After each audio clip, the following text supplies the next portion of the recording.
Analogue की केवल ये 4 क्लासेस आपके लिए बहुत ज़्यादा इम्पॉर्टेंट होंगी और आपके लिए एग्जाम में पैनेसिया साबित होगी, बिकॉज यहाँ से डायरेक्ट क्वेश्चंस आपको देखने को मिलेंगे।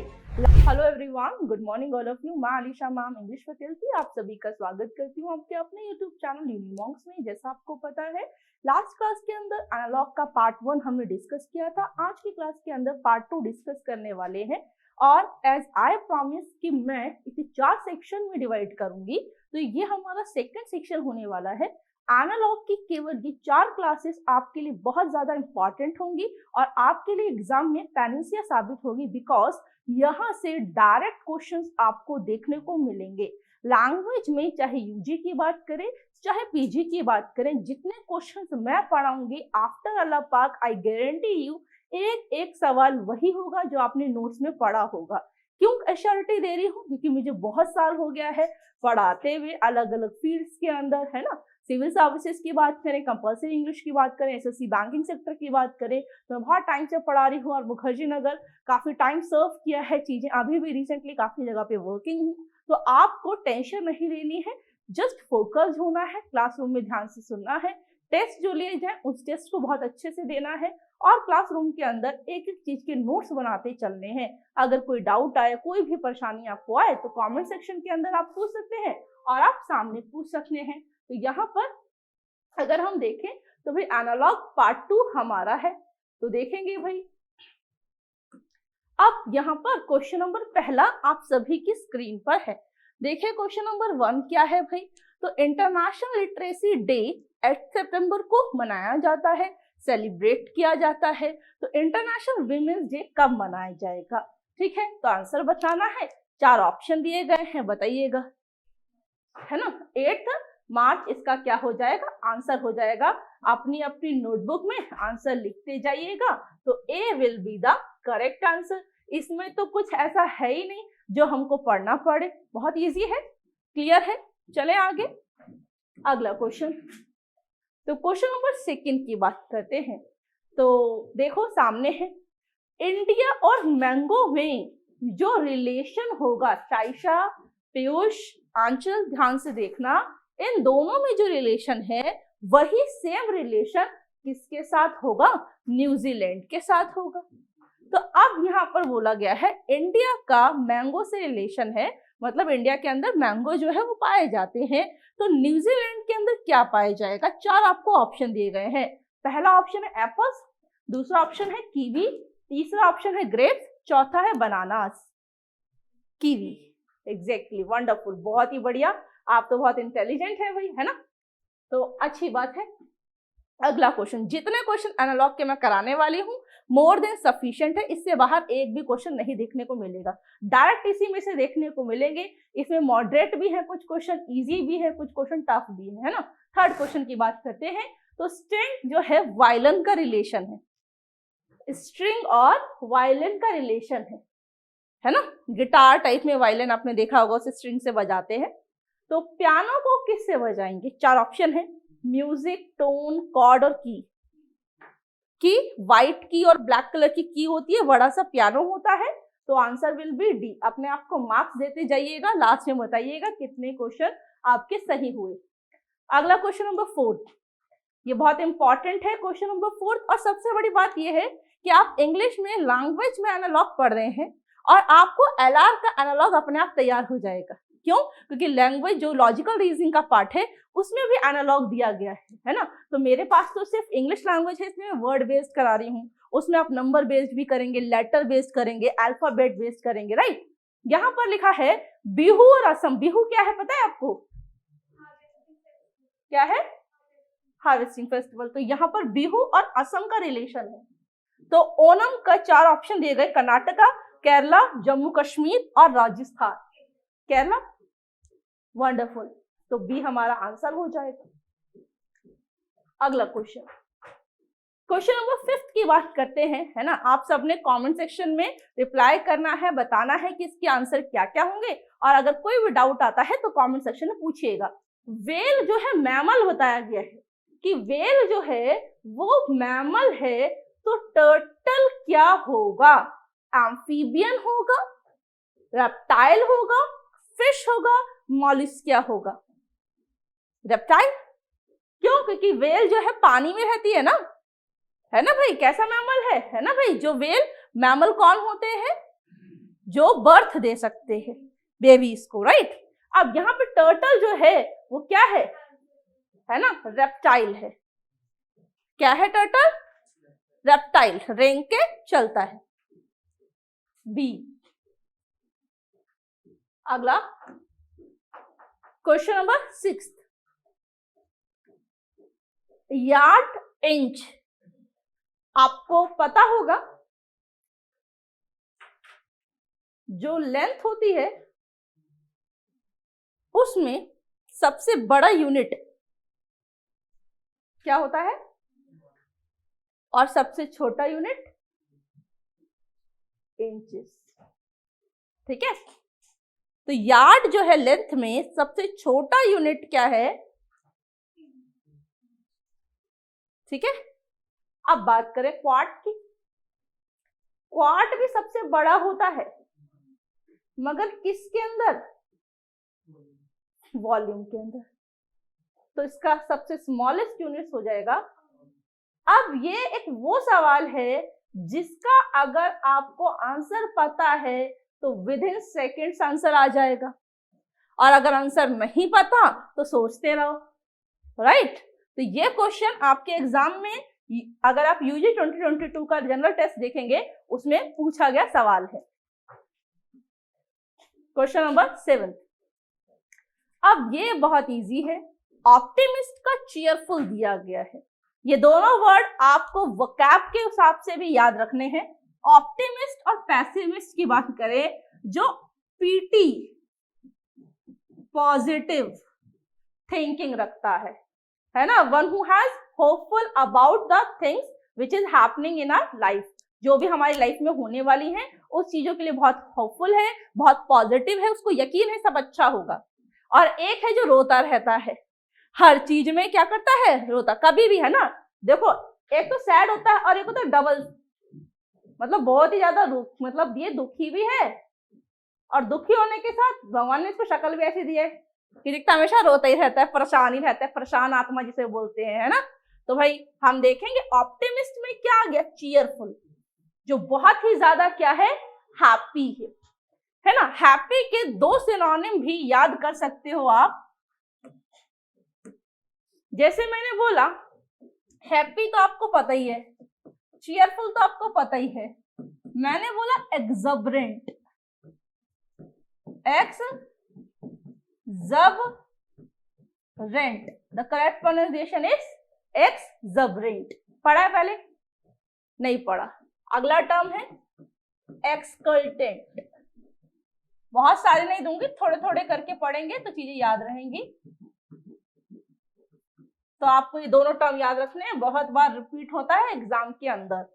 एक्सबरेंट, एक्सकल्टेंट। आपने पूछा हाउ आर यू मैम, मैंने बोला I am very exuberant today. Madam I am very today तो समझ आया, एक्सबरेंट क्या था? तो आई एम एक्सबरेंट मतलब I am very happy, I am very exultant, है ना। एक्सकल्टेंट, एक्सबरेंट दोनों याद रखिएगा। हैप्पी का क्या है, हाँ सिनोनिम हो गया ना, सेम है ना इसकी वजह से। चलो आगे चलते हैं फिर, ठीक है। अब यहां पर हमारा देखेंगे यार्ड वाला तो हो गया है। अगला, अब इसमें बोला गया था भाई ऑप्टिमिस्ट का चीयरफुल दे रखा है रिलेशन, तो आप पैसिमिस्ट बताइएगा। तो अब आप कहेंगे मैम इसका आंसर हमको पता है, बताओ जल्दी से। ग्लूमी, है ना। अब जो सैड है, जो बहुत ज्यादा दुखी है, परेशान आत्मा है ना, वो सैड जो है उसको हम क्या बोल रहे हैं, ग्लूमी। ग्लूमी साउंड दे रहा है गुलामी, और गुलामी करेंगे तो क्या रहेंगे, दुखी रहेंगे, कोई भी खुश नहीं रह सकता है, याद है। अब सपोज करो वैलेंटाइन डे है और वैलेंटाइन डे पे आप सबको रोज मिले और मुझको रोज नहीं मिला, तो आपने पूछा मैम रोज मिले क्या, मैंने बोला नो रोज, है ना, वर्ड बन जाएगा मोरोज।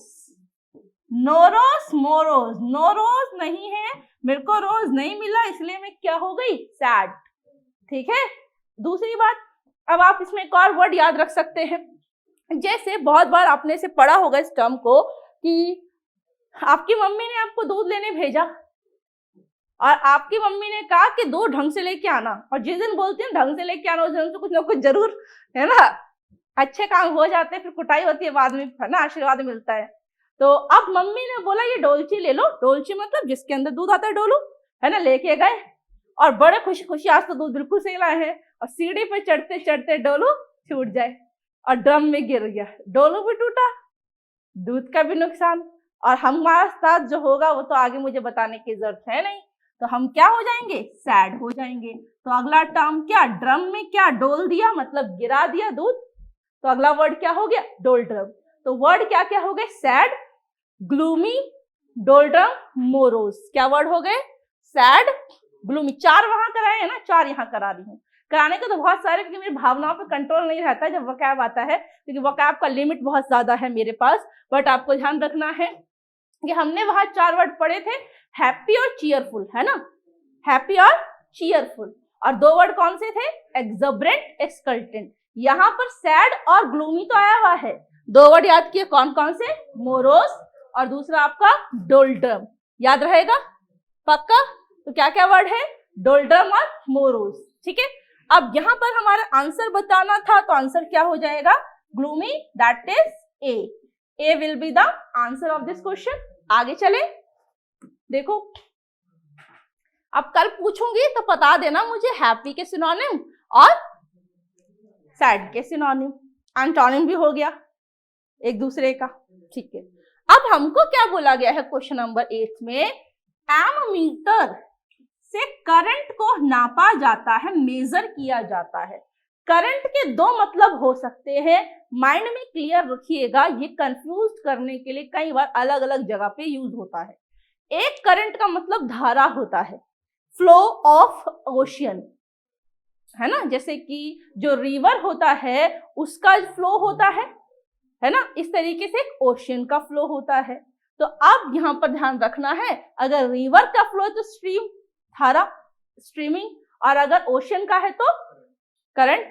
तो यहाँ पर, और दूसरा करंट मतलब इलेक्ट्रिसिटी, बिजली की बात हो रही है, तो यहाँ पर मेजरमेंट है इलेक्ट्रिसिटी का, करंट का। तो यहाँ पर स्केल से स्पीड है, सिस्मोग्राफ से डेंसिटी है, बैरोमीटर से मास है, और एनीमोमीटर से वाइंड दे रखा है। इसमें 4 ऑप्शन दिए गए हैं इसके अंदर ना। क्वेश्चन नंबर क्या है, 8th तो इसमें दे नहीं रखा है ना, इसके अंदर नहीं है। कुछ क्वेश्चन इसमें से है, कुछ क्वेश्चन प्रीवियस ईयर है, तो बताना है आंसर क्या हो जाएगा इसका। ये बहुत इंपॉर्टेंट क्वेश्चन है, एग्जाम में सीधा सीधा देखने को मिल जाएगा, जीके में, रीजनिंग में, इंग्लिश में। क्या होगा आंसर, डी। एनीमोमीटर को, वेंट को मेजर करने के लिए किसका इस्तेमाल होता है, एनीमोमीटर, और करंट को इस्तेमाल करने के लिए एमीमीटर। दोनों याद रखने हैं, बहुत इंपॉर्टेंट क्वेश्चन है। अगला लिखा है क्वेश्चन नंबर 9। ये कुछ ऐसे क्वेश्चन हैं इसके अंदर जिसका आंसर नहीं पता तो जनरल बच्चे नहीं कर पाएंगे। अगला है प्रेशर बैरोमीटर, कि प्रेशर को मेजर करने के लिए क्या होता है भाई, बैरोमीटर। तो ऑडोमीटर किसका मेजरमेंट के लिए होता है ना, देखो उड़ो, उड़ेंगे ना, और उड़ेंगे तो क्या नापेंगे, डिस्टेंस, दूरी, है ना, और मीटर मतलब मेजरमेंट करना, इसलिए हमारा आंसर क्या हो जाएगा, बी, डिस्टेंस। क्लियर है, चले आगे। क्वेश्चन नंबर 10 देखेंगे, लिखा है कॉटन। ये बहुत सिंपल है, बहुत ही सिंपल क्वेश्चन आया है।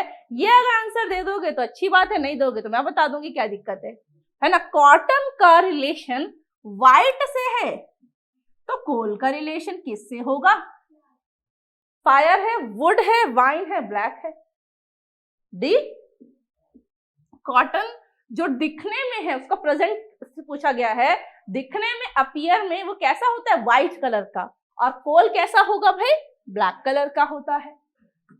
अगला क्वेश्चन, क्वेश्चन नंबर 11 की हम बात करने वाले हैं। गॉइटर, है ना, एक होता है घोंगा और एक होता है घेंगा। हिंदी में 2 टर्म होती है, ठीक है। एक जो घेंगा होता है उसको गॉइटर कहते हैं, जो आयोडीन की कमी से होता है। जब आपके हाथ पैर में ना डेफिशिएंसी होती है, टेढ़े मेढ़े होने लग जाते हैं, कमजोर हो जाते हैं, कुछ हिस्सा बढ़ जाता है, कुछ हिस्सा कम हो जाता है, तो आयोडीन की कमी से, है ना, आयोडीन की कमी से क्या होता है,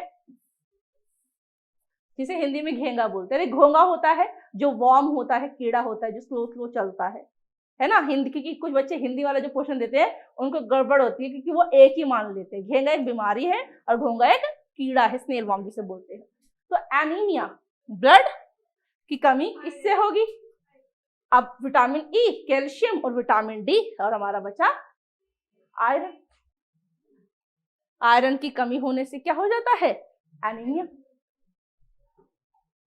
अगला है, ये जो है ना सेकंड वाला एनालॉग का पार्ट ही इजी है, फर्स्ट वाला पार्ट इजी नहीं था।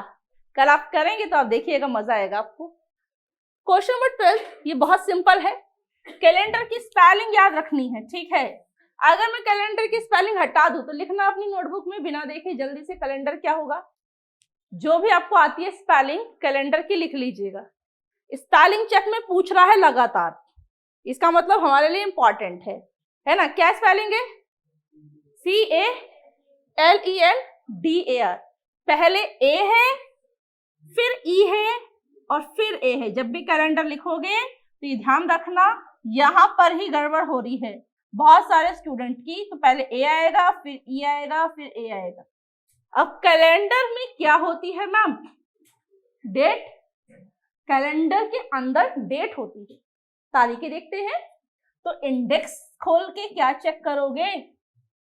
इंडेक्स मेंटेन करते हैं नोटबुक में, क्या?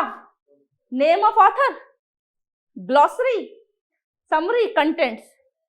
कंटेंट्स मतलब टॉपिक्स, है ना, जो हमने पढ़ा है। तो आंसर हमारा क्या हो गया? सी। अगला क्वेश्चन, क्वेश्चन नंबर 13, ये बहुत इंपॉर्टेंट है, बहुत सिंपल नहीं है ना, अगर ना आता हो तो। ठीक है, क्या लिखा है भाई? कनाडा का रिलेशन है ओटावा से। Ottawa is the capital of Canada, है ना। तो अब यहां पर बताना है, बताएं। केन्या तेहरान, गलत है वैसे तो। फ्रांस रोम, नॉर्वे हवाना और इजिप्ट कैरो, जिसे कैरा पढ़ा जाता है, ओ साइलेंट होता है, कायरा। ठीक है, अब ये हो गया इंपॉर्टेंट क्वेश्चन, क्योंकि ये यूजी 2022 के पेपर में बहुत बार पूछा गया, लगातार पूछा गया। 15 जुलाई से अगर आप चेक करें सितंबर तक की सारी शिफ्टों में लगातार हर चौथी शिफ्ट छोड़ने के बाद पूछ रहा था। तो आप देखेंगे जैसे कि आज पूछा, फिर 2 दिन बाद के तीसरे पेपर में इवनिंग शिफ्ट में, अगर इवनिंग है 2 दिन बाद छोड़ के फिर मॉर्निंग शिफ्ट में, ऐसे लगातार इसका सीक्वेंस देखने को मिला है। आंसर हो जाएगा ए। इजिप्ट का जो कैपिटल है वो कैरो है ना, इसे हिंदी में कैरो और इंग्लिश के अंदर कायरा पढ़ते हैं। अब आगे चलते हैं, अगर ये आता होता तो 1 नंबर फटाफट से हो जाएगा, नहीं तो पेपर में नहीं कर पाएंगे। क्वेश्चन नंबर 14 की बात करें तो ये इंपॉर्टेंट है और बहुत सिंपल नहीं है। क्यों? क्योंकि ये वो है जिससे आपका कुछ ना कुछ जीके लिंक्ड है। अगर स्टैटिक जीके अच्छा नहीं है तो चीजें हमारी नहीं हो पाएंगी। क्या दे रखा है भाई? एम्पियर, इलेक्ट्रिक करंट रिलेशन है ना। तो बताने फैथोम कि भाई एम्पियर के अंदर इलेक्ट्रिक करंट को मेजर किया जाता है, तो फैथोम का काम क्या है?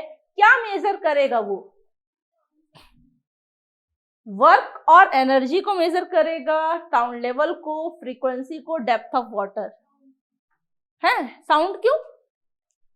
साउंड अगर आपने फिगर ऑफ स्पीच पढ़ा होगा तो ओनोमेटोपिया पढ़ा होगा, नहीं पढ़ा तो आगे जाके पढ़ेंगे, तो उसके अंदर हमने साउंड का पढ़ा है ना। यहाँ पर आंसर क्या होगा? डेप्थ ऑफ वाटर, पानी की कितनी गहराई है। अगर जैसे ऊपर हो जाता है तो है ना दिक्कत होती है, तो आपका एक लेवल है, सर्टेन पॉइंट है, इससे ऊपर लेवल जाता है तो खतरा आ जाता है, बाढ़ आने के चांसेस होते हैं। तो उसको नापने के लिए कि डेप्थ ऑफ वाटर या फिर कितनी कहां तक गहराई उसकी है, नापने के लिए किसका इस्तेमाल होता है भाई?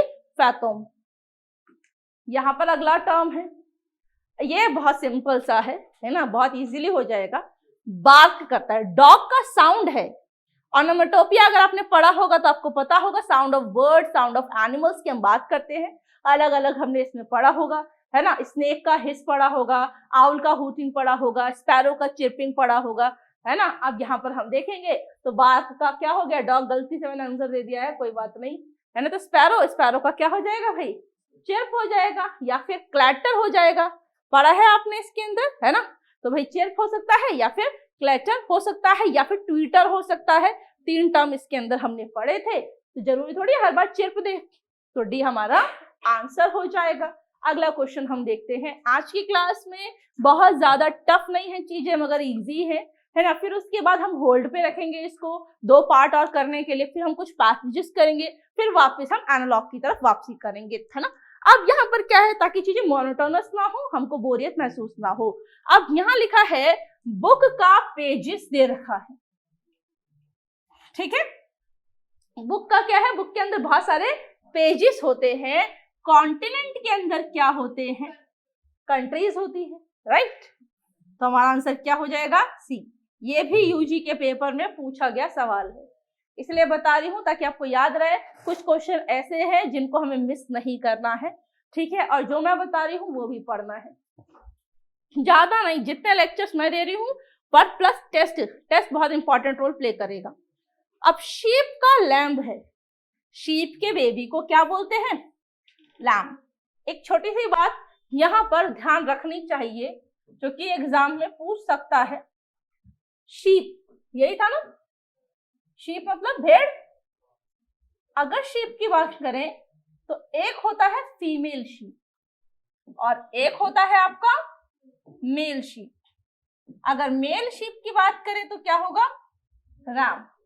और अगर फीमेल शीप की बात करते हैं तो क्या होगा, ewe, EW, that means ewe, that is female sheep. और ram means random access memory नहीं है, ना ही लॉर्ड राम की बात हो रही है, यहाँ पर क्या है, मेल शीप है। तो एग्जाम में ध्यान से रखना, RAM बड़ा कंफ्यूजिंग वर्ड है कि वो कंप्यूटर के सेंस में इस्तेमाल हुआ है, वो लॉर्ड लॉर्डेस के इसमें इस्तेमाल हुआ है, या फिर वो मेल शीप के लिए इस्तेमाल, इसलिए ये कंफ्यूजिंग टर्म में बना रहता है, आपको अच्छे से पता होना चाहिए। जिसे हिंदी में नर भेड़ मादा भेड़ बोलते हैं, है ना, ठीक है। लिख लिया, ठीक है। लिख इसलिए लेना है क्योंकि मैं अपनी रिवीजन नहीं कर रही हूं, ठीक है। चले, शायशा डन, आंखों में तो बसा ही लिया। तो आप सॉफ्ट कॉपी, है ना, हाँ हमें, जैसे मैं हमेशा कहती हूँ, ऐसा इसका आंसर नहीं लिया है, कोई बात नहीं, हम पीछे कर लेते हैं इसको, है ना। हमेशा कहती हूँ क्या चीज, कि जो भी हम पढ़ रहे हैं, whatever we are learning in this classroom, we are to make notes in both forms. First is soft copy in our mind, because we are not allowed to bring our notes with us to solve the question paper while sitting in examination hall. And second, on the contrary, we are to make notes, है ना, in our hard copy, in our notebook, for the purpose of revision. So you are to make this thing in your mind very clearly and retain this thing until unless you will not get your dream college. Okay? Otherwise उसका तो भूल जाओ, मिल गया, अब क्या चक्कर है, अब थोड़ी याद रखना है। But this is a thing which we will have to retain for a long time, because after getting our dream college the journey starts, है ना। Our life is a lot of things, first of all graduation, then masters, then PhD, then for government jobs. So we are to do many more things in our life. So we are to retain what we acquire in soft copy, that is real knowledge. Okay? आगे चलेंगे। Sheep का lamp दे रखा था, किसका बताना था, काऊ का बताना है। किटन तो डॉग को बोलते हैं। कब आपने कल की क्लास में, अभी थोड़ी देर पहले पढ़ा, लायन का हो गया, है ना। तो कैटरपिलर जो है ना, कैट का, हाँ दोनों चीजें, कैट का बोलते हैं, हाँ वो तैमूर वाला, जो तैमूर के, है ना, तैमूर जो करीना कपूर का बेटा, उसको भी तो बोलते हैं कि इसका जो बेटा है छोटा वाला, वो कैसे है, किटन की तरह, it looks like a kitten, है ना, हाँ बिल्कुल कैट को बोलते हैं। तो आंसर क्या हो जाएगा इसका, काफ, सी। बिल्कुल सही कह रहे हैं आप। आपने सिमिली या मेटाफर में भी पढ़ा होगा, कि Taimur looks like a kitten, तो लुक्स लाइक बैठा है तो सिमिली हो गया। क्वेश्चन नंबर 18 की बात करें, बहुत सिंपल है, बनाना का फ्रूट दे रखा है जिंजर, क्या हो जाएगा? क्या होगा? क्यों क्यों बताओ? ये वाला जिंजर वाला रूट बताना है, रीजन देना है, क्योंकि अगली बार में जिंजर दोबारा लगाऊंगी मैं, इसलिए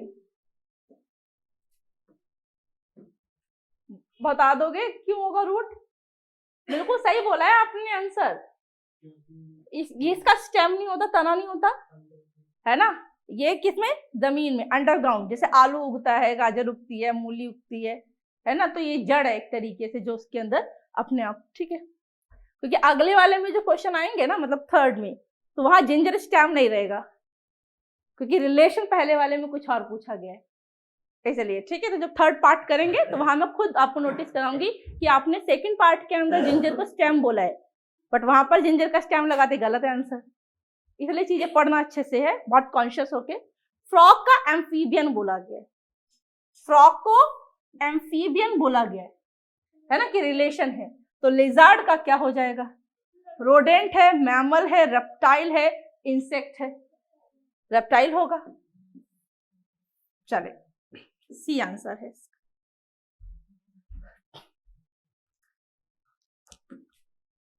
अगला क्वेश्चन है, ये बहुत ही सिंपल है, क्वेश्चन नंबर 20, बट लगातार आ रहा है पेपर के अंदर। फादर का रिलेशन पेरेंट से है, सिस्टर का रिलेशन किससे होगा? अदर है, ब्रदर है, डॉटर है, सिबलिंग है, सिबलिंग हो जाएगा, डी हमारा आंसर। सिबलिंग की स्पेलिंग प्लीज नोट कर लीजिएगा, सिबलिंग के अंदर बहुत सारे लोग वाई लगाते मिल जाएंगे, स्पेलिंग चेक के पेपर में एरर पूछा जाता है। दो स्पेलिंग चेक बोला है मैंने, पहला स्पेलिंग चेक बोला है कैलेंडर और दूसरा क्या बोला है? सिबलिंग, ध्यान रखिएगा, ठीक है। अब आगे चलते हैं हम। अगला क्वेश्चन बहुत इजी है, अगर आपको क्या आता है, वोकैब थोड़ा बहुत आपको स्ट्रॉन्ग है। आपने उसका आंसर क्या कराया था मेरे साथ? मुझे लगा कि शायद इसलिए मैंने एक बार रीचेक कर लिया। होप का डिस्पेयर है, लुनेटिक का बताना है ना। होप का डिस्पेयर क्या है इन दोनों में रिलेशन? अब ये टर्म आपने पढ़ा नहीं है ना, पहले पढ़ा है तो मीनिंग नहीं पता है ना। होप का एंटोनिम है ये, मतलब जिसको आशा है, they don't have hope, that person is called despair, है ना। जो होप है ना, तो यहाँ पर होप का एंटोनिम है डिस्पेयर, कि होपफुल है या होपलेस है, ठीक है। अब यहाँ पर लुनेटिक है, बड़ा इंपॉर्टेंट टर्म है ये, ध्यान रखना, आपके सिनोनिम एंटोनिम के हिसाब से भी इंपॉर्टेंट हो जाएगा लुनेटिक वर्ड। लूना की बाइक देखिए, टीवीएस, जो साइकिल की तरह होती है, जिसमें कपड़े लोड करे जाते हैं। मैं पिक्चर नहीं लगा सकती हूँ अभी, है ना, क्योंकि मैंने लगाई नहीं है, तो आपको दिखा दूंगी अभी क्लास के बाद, तो आप देखेंगे। तो लूना की जो बाइक होती है बिल्कुल पतली सी होती है, टीवीएस की, है ना। उस पे लूना की बाइक पे किक मार मार के बंदा पागल हो जाए, किक ही नहीं लगी हो रही होती, बहुत पतली सी होती है। तो यहाँ पर अगर लुनेटिक की हम बात करें, तो लुनेटिक का मतलब क्या है? लूना की बाइक पर किक मार मार के पागल हो जाते हैं, बाइक नहीं लगती, मतलब व्यक्ति क्या हो जाता है? मैड, पागल, है ना। अब यहाँ पर आंसर ऑनेस्ट है, हार्डवर्किंग है, स्टाइलिश है, सेन है। सेन का मतलब जो क्या होता है? विटी, जो बहुत ज्यादा क्या होता है? समझदार। विट मतलब बुद्धि, इंटेलिजेंस, ब्रेन, तो आंसर क्या हो जाएगा? सी। अब ये इंपॉर्टेंट इसलिए है क्योंकि लुनेटिक का एंटोनिम आपने ध्यान रखना है, सेन होगा, और यहीं से आपका क्या बन सकता है? सिनोनिम एंटोनिम का क्वेश्चन तैयार हो सकता है। तो आपको ध्यान रखना है, लुनेटिक मतलब मैड, ठीक है। अभी अगला क्वेश्चन, क्वेश्चन नंबर 22, बहुत अच्छा क्वेश्चन है, फटाफट से आंसर बताना है कि इसका आंसर क्या होगा। स्क्रू का रिलेशन स्क्रू ड्राइवर से है, तो नेल का रिलेशन किससे होगा? पहले से बता रही हूं, खुश नहीं होना है क्वेश्चन देखकर, खुशी में गलतियां हो जाती है ना, इसलिए, ठीक है। बहुत आराम से पढ़ लीजिए, फिर बताइएगा आंसर क्या होगा इसका। पहला ऑप्शन नेल ड्राइवर, दूसरा ऑप्शन पॉलिश, तीसरा स्टील, चौथा हैमर। हैमर हो जाएगा। अब बहुत सारे 90% केसेस में बच्चों ने फटाफट से नेल का क्या लगा दिया, पॉलिश, है ना। अब यहाँ पर क्या है, ये जो स्क्रू है ना, पेच कसने के लिए स्क्रू ड्राइवर का इस्तेमाल होता है, तो नेल यहाँ पर कील का इस्तेमाल है, और हैमर मतलब हथौड़ी जिससे ठोकने हैं। तो यहाँ पर आंसर क्या हो जाएगा, डी। ठीक है, और पॉलिश दिया ही गया है क्योंकि बहुत सारी लड़कियां फटाफट से पॉलिश लगा दे, नेल पॉलिश, क्योंकि हमारा सबकॉन्शियस माइंड इतना जल्दी एक्टिव नहीं होता है ना जो सवाल, और टाइमर चल रहा होता है तो और ज्यादा दिक्कत होती है। टाइमर देखते देखते ना इसे कम होता जाता है, हमारा दिमाग कम होना शुरू हो जाता है, काम नहीं करता है क्योंकि समय कम हो रहा था, प्रेशर ज्यादा होता है, और वही बिना टाइम के ले लो हो जाएगा पेपर। तो आपने सोचना ही नहीं है, वहां टाइम लगा हुआ है, मतलब इनडायरेक्टली सोचना है, पहले क्वेश्चन ही ना कर पाओ पूरा, तो आपको प्रेशर कम फील होगा। मैं कराऊंगी क्लासरूम में ये चीज प्रैक्टिस में, कि टाइमर लगाऊंगी, आपको टाइमर देखना नहीं है, मैं खुद कराऊंगी प्रैक्टिकली। रिवर का स्ट्रीम, ये मैंने शायद से एक्सप्लेन किया था थोड़ी देर पहले, आंसर आ जाना चाहिए। तो रिवर की धारा को, रिवर के बहाव को, फ्लो को क्या कहा जाता है, स्ट्रीम कहा जाता है। तो ओशियन के बहाव को क्या कहा जाएगा, करंट। अब यहाँ पर करंट का मतलब कुछ और हो गया है नहीं, यहाँ पर करंट का मतलब फ्लो है ना, ऑफ ओशियन, और वहां पर क्या था, इलेक्ट्रिसिटी। चले आगे, क्वेश्चन नंबर 24। ठीक है, तो अब क्वेश्चन नंबर 24 बहुत ही सिंपल है।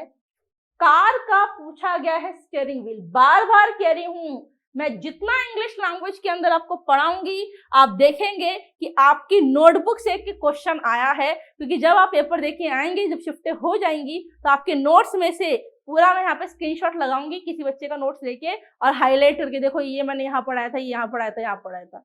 फिर कहोगे कि ma'am it is no use crying over spilled milk, आप पछताए होत क्या जब चिड़िया चुग गई खेत। तो देयर आर 2 टाइप्स ऑफ, है ना, व्हाट, जिसे कहते हैं पेन। पहला क्या है, पेन ऑफ रिग्रेट, वो बड़ा खतरनाक है क्योंकि उसके बाद कुछ हो नहीं सकता है। और पेन ऑफ हार्डवर्क, उसका रिजल्ट पॉजिटिव मिलता है। तो depends on yours, life is yours and choice is yours, what you do with yourself. Okay, तो आप समझदार हैं, बेहतर जानते हैं अपना अच्छा बुरा। तो कार का स्टीयरिंग व्हील है, स्टीयरिंग है ना, तो यहां पर हमको मोटरसाइकिल हैंडल बार। नाइस। आप सबसे मुझे बस एक ही चीज चाहिए, ज्यादा तो मैं मांगती नहीं हूं कभी भी। अगर आप पीजी की प्रिपरेशन करें या आप यूजी के लिए सीयूटी दें, जितने नंबर की इंग्लिश आए, जितने क्वेश्चन इंग्लिश के अंदर आए, उसमें से एक भी गलत नहीं होना चाहिए, सारे के सारे सही होने चाहिए। और एक बच्चे के नहीं, जितने क्लास में पढ़े सबके सही, है ना। तो मैं समझूंगी कि मैंने जो पढ़ाया है वो फायदा, क्योंकि देखो मैं आपको जो क्वेश्चंस करा रही हूँ, अगर मैं इतनी बड़ी बात कह रही हूँ कि पेपर वही आएगा, इसका मतलब मैं बहुत अच्छे से जो आपको पीपीटी लेके आ रही हूँ, जो कंसेप्ट लिख रही हूँ, जो कंटेंट दे रही हूँ, उस कंटेंट आपको कह देगा एग्जाम में देखते वक्त कि हाँ भाई चीजें ऐसे ऐसे थी। आपको खुद सारी बातें याद आएंगी कि मैम क्या क्या कहती थी जब पेपर दे रहे होगे, है ना। अच्छा मैम ने बोला था ये आएगा, ये भी आ गया, ये भी आ गया। और फिर देखो 2 चीजें होती है, पहली, पेपर हमारे साथ खेलेगा, तकलीफ होगी, और हम पेपर के साथ खेलेंगे, खुशी होगी। तो हमको सिर्फ पास होने के लिए नहीं पढ़ना है। अगर पास होने के लिए पढ़ना, कल से आना मत। आई वॉन्ट रैंक, एक अच्छा रैंक। जब फीस भी पूरी देंगे, समय भी पूरा देंगे, पढ़ाई भी अच्छे से करेंगे, टेस्ट भी देंगे, तो I want full marks, full score. Plus में ला सकते हैं, अगर यूजी की बात करें 50 नंबर की इंग्लिश है ना, तो 50 में से 50 ला सकते हैं आप, ठीक है। बट 49 मुझे मंजूर नहीं है, 51 कर दीजिएगा, खुशी होगी मुझे। तो आपको पूरा फोकस रखना है कि पूरे पैसे वसूलने हैं, पढ़ाई करके, मेहनत करके, है ना, और अपने मम्मा पापा को प्राउड फील कराना है, कुछ ऐसा लाइफ में करना है, राइट। अब यहाँ पर देखें, इन्फ्लुएंजा की बात करें तो भाई ये वायरस से रिलेटेड है कि वायरस की वजह से फैलता है। तो रिंगवर्म, जो दाद होता है ना, दाद होता है ना रिंगवर्म, क्या हो जाएगा, बैक्टीरिया। एग्जैक्टली, रिंगवर्म क्या होता है, रिंग कटर भी आते हैं ना जो लगाते हैं हाथ पे, जो दाद हो जाता है, जिसे कहते हैं सुबह सुबह अगर आप सलाइवा लगाओ तो ठीक हो जाता है। तो रिंगवर्म मतलब दाद, जो गोला सा बन जाता है रिंग और उसमें दाद होता है, वो बैक्टीरिया के कारण होता है। और बहुत सारे बच्चे इसको फंगाई लगा के आएंगे, जो कि आंसर गलत हो जाएगा। ठीक है, चले आगे। मैं चेक भी कर देती हूँ कि इसका आंसर क्या है। वैसे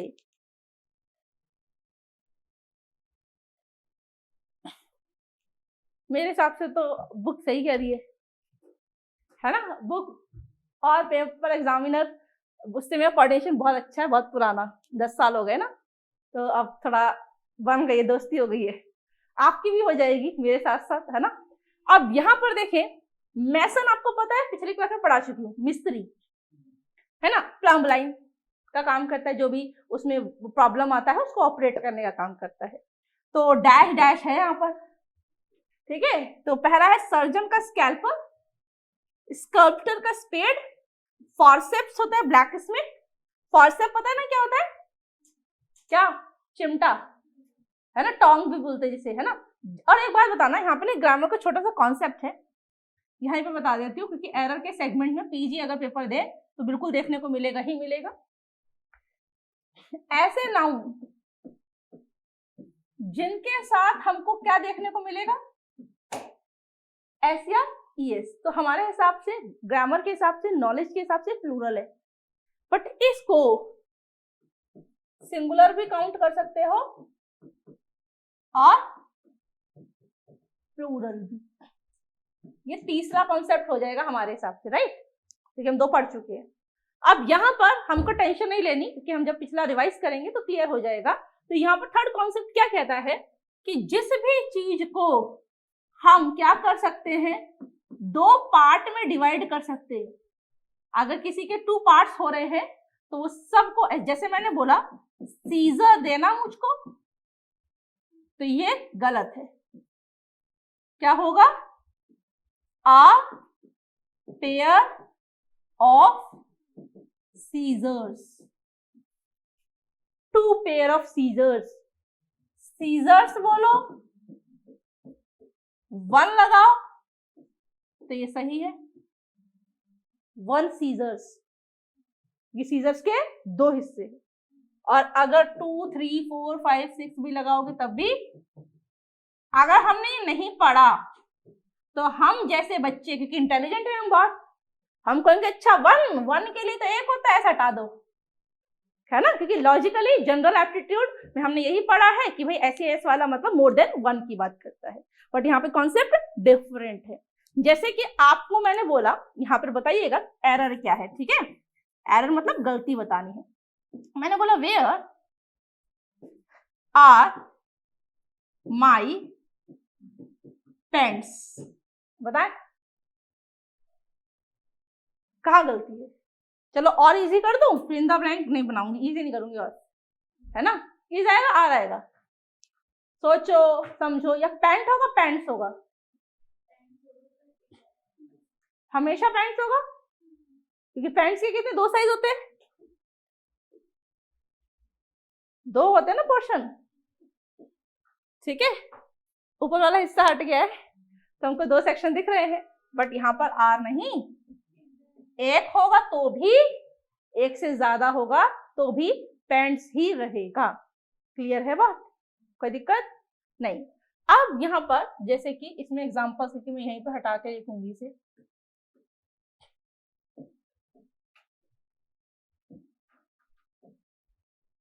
हटेगा नहीं इससे, चलो कोई बात नहीं, हम अगला पेज भी तो ऐड नहीं हो सकता ना इसके अंदर, यहीं पे एडजस्टमेंट कर देते हैं। जैसे यहाँ पर आप लिखोगे पैंट्स, जैसे आप लिख सकते हो ट्राउजर्स, आई नहीं लिखोगे, आइस, ईयर नहीं लिखोगे, हैंड नहीं लिखोगे, है ना। और क्या हो सकता है इसके अंदर, पजामास, सीजर्स, है ना। तो जो भी चीज जिसकी 2, है ना, जैसे इयरिंग नहीं होगा, इयरिंग्स, क्लिप नहीं होगा, क्लिप्स, शू नहीं होगा, ऐसा थोड़ी होगा। सपोज करो मेरे पास एक पेयर जूता है और उसमें से एक लेफ्ट वाला खराब हो गया, तो भैया को बोलूंगी भैया लेफ्ट वाला जूता तो राइट वाला रख लो। अच्छा 600 का है, 300 दे दो, फिर सिर्फ लेफ्ट वाला चाहिए। दोनों खरीदने पड़ेंगे ना, पेयर में खरीदना पड़ेगा। तो उन सबके साथ क्या लगता है, सिंगुलर में भी एस या ईएस। चले आगे।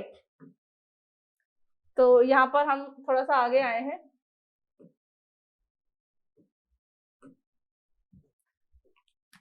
तो यहाँ पर हमारा था मेसन का प्लम्ब लाइन। तो अब हमको बताना है, आंसर इसके अंदर ए हो जाएगा। बिल्कुल, जो सर्जन होता है उसके पास कैंची वगैरह का इस्तेमाल और बाकी औजार जो होंगे, है ना, जो भी उसके औजार होते हैं ना, जब हम ऑपरेशन थिएटर ओटी में घुसते हैं तो बहुत सारे खतरनाक खतरनाक चीजें रखी होती है और हम वहीं से वापस आ जाते हैं डर के, है ना, अंदर जाने की। मेरे जैसे लोग तो नहीं जा सकते हैं, है ना, थोड़ा डरपोक है, बट आप जैसे बहादुर लोग जा सकती हैं।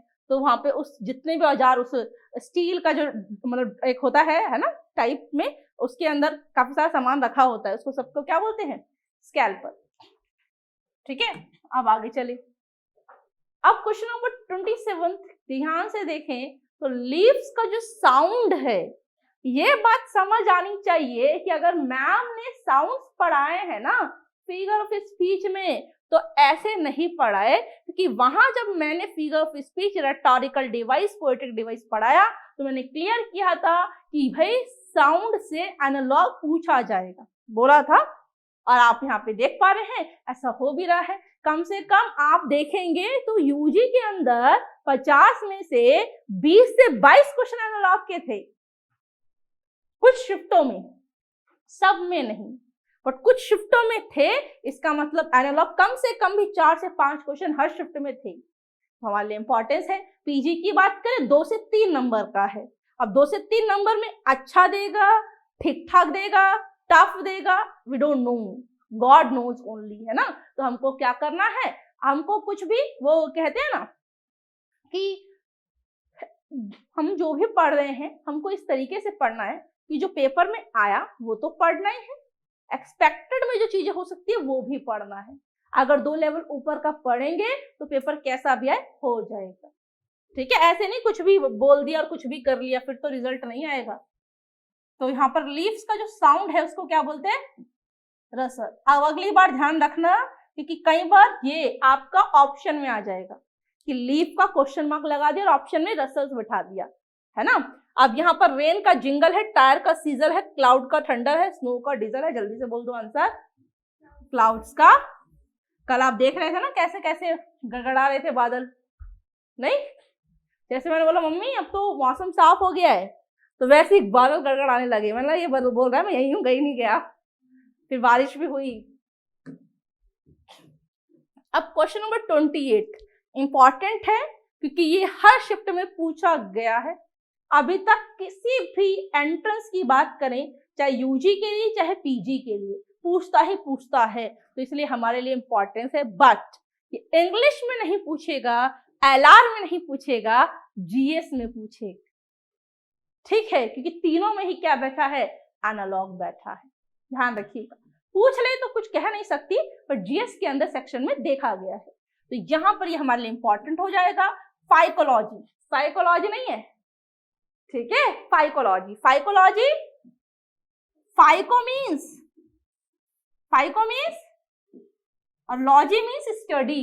तो study of phyco, study of algae, तो study of algae is called phycology.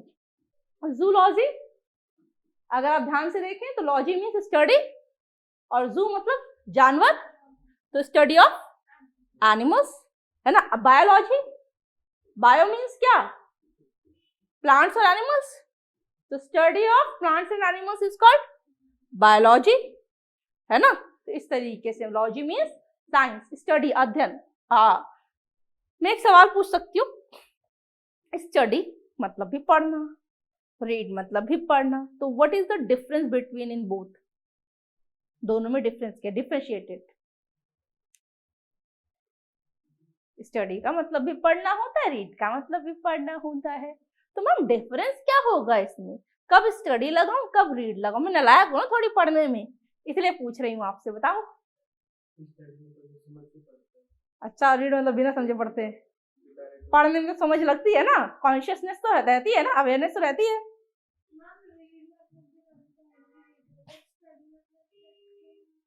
देखो, हाँ बिल्कुल सही कह रही हैं आप, है ना, आई लव यू बेटा। यहाँ ध्यान दीजिएगा, एक टर्म होता है स्कैनिंग और एक टर्म होता है स्केमिंग। क्या बोला मैंने, स्कैनिंग और स्केमिंग। स्कैन जो होता है आप क्यूआर कोड स्कैन करते हो फोन पे, पेटीएम, गूगल, पूरा कंप्लीटली अगर स्कैन नहीं होगा या जरा सा भी उसमें ब्लॉकेज है या जरा सा वो टीयर है तो वो नहीं लेगा, स्कैन नहीं करता है ना।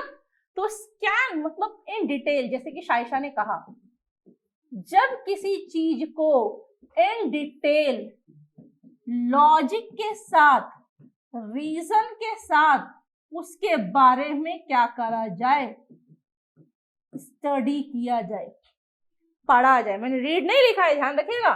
तो उसको क्या बोलते हैं भाई? Intensive reading. बात समझ आई? इंटेंसिव मतलब इन बैठा है, उसके अंदर डीप में जाकर पढ़ना, गहराई में जाकर पढ़ना, राइट। बहुत ही कम लोग पढ़ते हैं ऐसे, है ना। इन मतलब डीप नॉलेज किसी के बारे में रखना, मतलब हर एक चीज के बारे में आपको उसका बिल्कुल हर एक काला चिट्ठा पता हो, है ना, बिल्कुल 0 से 100% तक, from the scratch to beginning से लेकर कंप्लीट हमको जब उसके बारे में नॉलेज होता है। और स्किम ये टर्म इस्तेमाल करते हैं जब मलाई छानते हैं, कहते हैं ना क्रीम लेयर ले लो। क्रीम लेयर मीन्स क्या? दूध छोड़ दो और दूध के ऊपर ठंडा होने के बाद एक लेयर जमता है, मलाई जिसे क्रीम बोलते हैं, तो स्किम करना, छान लेना, राइट। तो मतलब क्या? ऊपर ऊपर से। तो स्किमिंग का मतलब क्या? रफली आइडिया लेना, गो थ्रू करना, है ना। मतलब क्या? जिसके अंदर सिर्फ हमने क्या लिया? एक आइडिया लिया है, एग्जैक्ट नहीं पता है हमको, तो उसको क्या कहते हैं? आप बना लोगे तो कहोगे मैम वो क्या होगा? Extensive reading. ठीक है, क्या बोलेंगे उसे? एक्स मतलब आउटर, बाहरी तौर पर पढ़ लिया, डीप नहीं गए। अब इस एक्सटेंसिव और इंटेंसिव रीडिंग में ये जो ऊपर वाला है इसको हम स्टडी बोलेंगे, ठीक है। और जो रीड, 2 ऑप्शन है यहाँ पर और यहाँ पर भी 2 ऑप्शन है, स्टडी और आपका रीड। अब अगर हम कहें मैम इसके अंदर अगर देखें तो हमको बताना है कि भाई ऊपर वाला पोर्शन स्टडी या रीड है, नीचे वाला स्टडी या रीड है। तो अभी आपने पढ़ा कि लॉजी जहां पर भी लगता है ना, लॉजी को क्या बोलते हैं? स्टडी करना। और यहाँ पर क्या करते? किसी चीज के बारे में रिसर्च कर रहे हैं। भाई ये लॉजिक, ये रीजन कहाँ पर इस्तेमाल होंगे? जब कोई पीएचडी तक पहुंचेगा या एमफिल करेगा मास्टर्स के बाद, तभी उसको यूजीसी नेट देगा तो उसको अच्छे से पढ़ेगा एंट्रेंस को। तो यहाँ पर हम कहेंगे इस एक्सटेंसिव रीडिंग को स्टडी बोला जाता है, रीडिंग, ठीक है। और ये जो हमने पोस्ट ग्रेजुएशन से पहले की जो भी पढ़ाई की है उसमें कुछ ना कुछ तो पढ़ाई की है, बहुत इन डिटेल नहीं गए मगर लगभग। क्योंकि देखो अब मैं ये बोलूं आपसे कि मॉर्फोलॉजी, क्योंकि भाई मेरा सब्जेक्ट लिटरेचर रहा है, तो मॉर्फोलॉजी हमने ग्रेजुएशन में भी पढ़ा है और एमए में भी पढ़ा है, फिर वही चीज एमफिल में भी पढ़ी है। बट मास्टर के बाद जो पढ़ रहे हैं वो सारा स्टडी है कि एमफिल वाला पोर्शन आपका कहीं ना कहीं रिसर्च में आपको आगे हेल्प करता है, और एमए और बीए उसका ऊपर का लेवल है। जैसे कि आप मैथ्स के अंदर देख लो, percentage, profit and loss, maths बहुत सिंपल है, बट जैसे ही 10th तक आने के बाद 11th शिफ्ट करता है, मैथ आपका थ्योरेटिकल हो जाता है। पहले क्या होता है? नंबर्स पे होता है, उसके बाद वो थ्योरेटिकल पे, फिर आगे जाके और उसके अंदर फिर हिंदी में है ही नहीं मैथ, सारा इंग्लिश के अंदर है। अगर 12th के बाद जितना भी मैथ्स पढ़ना है ना, हिंदी मीडियम में है नहीं, तो वहां पर जो भी हम पढ़ते हैं उसको हम स्टडी नहीं कहेंगे, क्या कहेंगे? तो हम जो 12th तक पढ़ते हैं वो सारी क्या होती है? रीड करते हैं, क्योंकि उसमें से 1 या 2 ही बच्चा है जो वहां पर स्टडी करता पाया जाएगा। जिसने स्टडी किया होगा उसका रैंक होगा, है ना। और सीबीएसई रैंकर जो है वो क्या किया है? उसने स्टडी किया है, और बाकी ने 90% केसेस में क्या किया है? रीड किया है। कॉलेज के अंदर भी यही है कि जो टॉपर है वो क्या कर रहा है? रीड कर रहा है या स्टडी कर रहा है? स्टडी कर रहा है। और बाकी सारे क्या कर रहे हैं? मस्ती, है ना। पढ़ने के लिए 70% 60% तो आ जाता है, तो जरूरत क्या है पढ़ने की। बट कुछ लोगों को कीड़ा होता है कि नहीं रैंक 1 लेके आना है, रैंक 2 ही लेके आना है, टॉप रैंक लेके आना है, इतने ये करना है, 11 में ये करना है ना। तो वो जो लोग सन की लोग होते हैं ना, वही क्या करते हैं, स्टडी, मतलब सब नहीं मगर मोस्टली। अब यहाँ देखेंगे तो ध्यान रखना, स्कैनिंग जो टर्म मैंने इस्तेमाल कराया था वो किसके लिए था भाई, स्टडी के लिए था। स्कैनिंग के लिए क्या पढ़ा, इंटेंसिव रीडिंग। और स्किमिंग किसके लिए था, एक्सटेंसिव। ये लिख लीजिएगा दोनों टर्म, ठीक है। क्या, स्कैनिंग के लिए इंटेंसिव और स्किमिंग के लिए एक्सटेंसिव। बाकी तो याद रह जाएगी बात।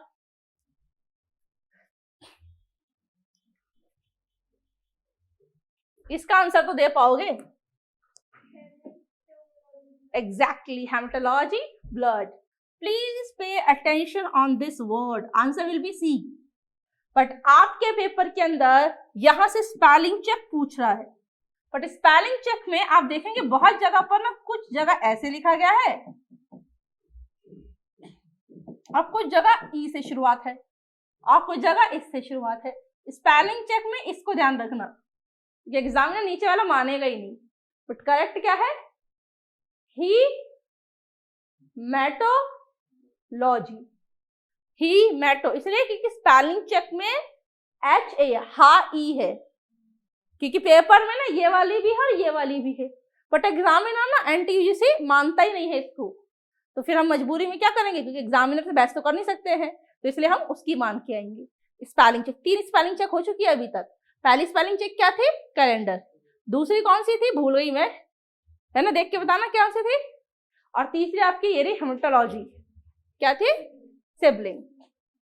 क्योंकि ये क्वेश्चन लगातार आपसे पूछ रहा है, इसका आंसर तो बताया नहीं, सी। क्यों, क्योंकि हेमेटोलॉजी ब्लड का रिलेशन देता है हीमोग्लोबिन, है ना, हीमोग्लोबिन में क्या ब्लड की कमी होती है, इसलिए सी आंसर है इसका। क्वेश्चन नंबर 29 की हम बात करेंगे, बहुत ही सिंपल है और बहुत ही इजीएस्ट है। पंजाब का भांगड़ा है, फोक डांस की बात हो रही है, तो पंजाब का भांगड़ा है, ठीक है। तो गुजरात का क्या होगा, गरबा। घूमर कहाँ का होता है, राजस्थान। ये तो पता होगा पीयूष, है ना, because you belong to Rajasthan. चले आगे,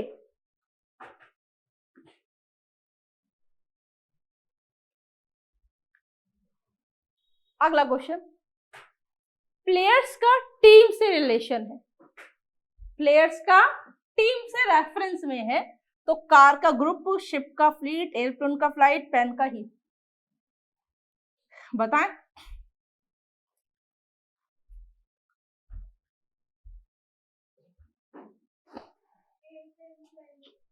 क्या, फ्लाइट और एयरप्लेन सेम चीज हो गई ना, शिप का फ्लीट। अब यहाँ पर एक कंफ्यूजिंग आइटम जो टर्म है, जो देखेंगे हम समझेंगे भाई, यहाँ पर ना ये शिप है और ये भी है, ठीक है। एक शिप मतलब जहाज और एक शिप मतलब भेड़। Group of ship is called fleet, group of ship is called fleet.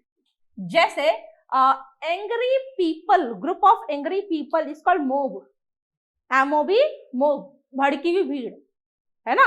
Group of policeman is equal to police, ऐसे group of ship is equal to fleet.